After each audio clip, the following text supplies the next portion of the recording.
Hai teman-teman yang berbahagia, berjumpa kembali dengan saya Dr. Andri, spesialis kedokteran jiwa dari Omni Hospital Alam Sutra Tangerang. Pada kesempatan kali ini saya berada di Makassar, tepatnya di depan Hotel Arya Duta. Jadi ini sebenarnya bagian dari Pantai Losari di Makassar. Di belakang saya ada Center Point of Indonesia, ya, jembatan itu ya sepertinya, dan di samping kanan kiri saya ini ada beberapa bangunan yang menarik ya. Tentunya di depan sini juga ada tulisan City of Makassar. Nah, pada kesempatan kali ini saya ingin sedikit berbincang tentang penekanan, bagaimana banyaknya pertanyaan yang berkaitan dengan apakah gangguan cemas dulu yang mendahului adanya suatu kondisi gangguan uh, psikosomatik yang berkaitan dengan lambung, atau memang gangguan lambung yang membuat masalah yang berkaitan dengan gangguan psikosomatiknya. Jadi artinya banyak orang bilang sebenarnya cemasnya dulu jadi bikin gangguan lambung, atau gangguan lambungnya bikin cemas.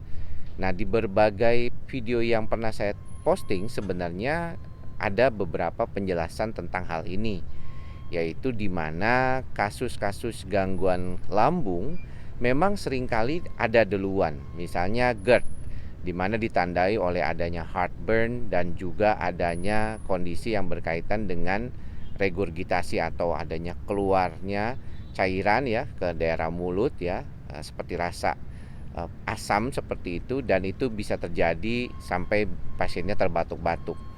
Nah, di antara berbagai macam kaitannya dengan gangguan cemas, sebenarnya memang masalah lambungnya ini dulu terjadi, lalu kemudian masalah lambungnya menjadi problem yang tidak stabil buat orang tersebut.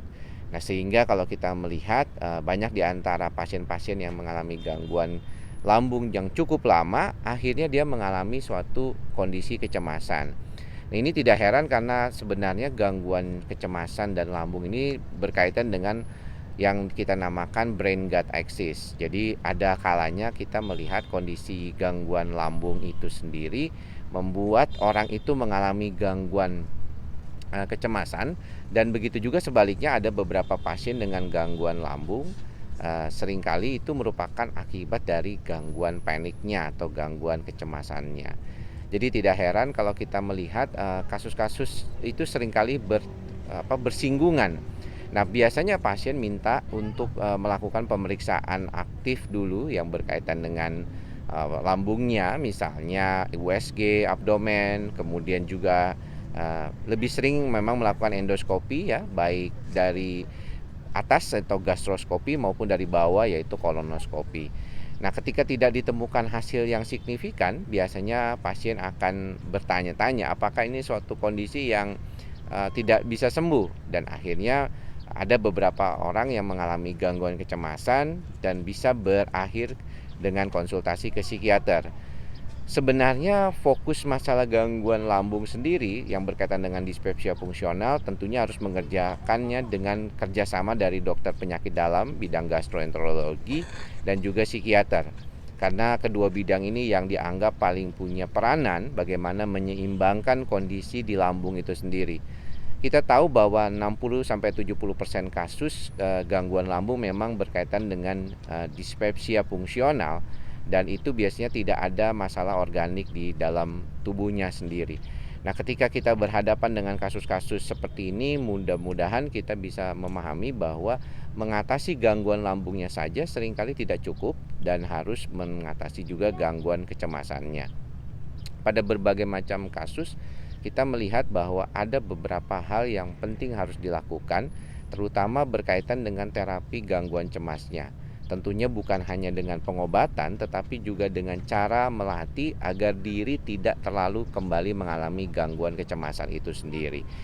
Di dalam berbagai macam literatur dikatakan bahwa pemberian obat-obatan antidepresan dosis kecil bisa bermanfaat pada kasus-kasus ini, dan tentunya harus dengan pengobatan yang dikaitkan dengan pasien-pasien yang datang ke psikiater ataupun gastroenterologi.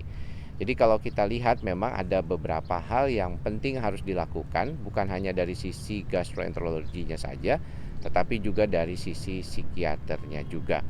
Mudah-mudahan apa yang bisa saya sampaikan pada kesempatan kali ini bermanfaat. Hari ini saya akan melakukan presentasi yang berkaitan dengan pengobatan dengan golongan obat antidepresan escitalopram yang juga sering kali dianggap membantu untuk pasien-pasien yang mengalami kasus-kasus psikosomatik lambung. Demikian apa yang saya sampaikan, mudah-mudahan bisa bermanfaat buat teman-teman semua. Jangan lupa untuk tetap subscribe dan like channel YouTube saya Andri Psikosomatik untuk mendapatkan video-video terbaru setiap minggunya. Sampai bertemu di lain kesempatan. Salam sehat jiwa. Bye bye.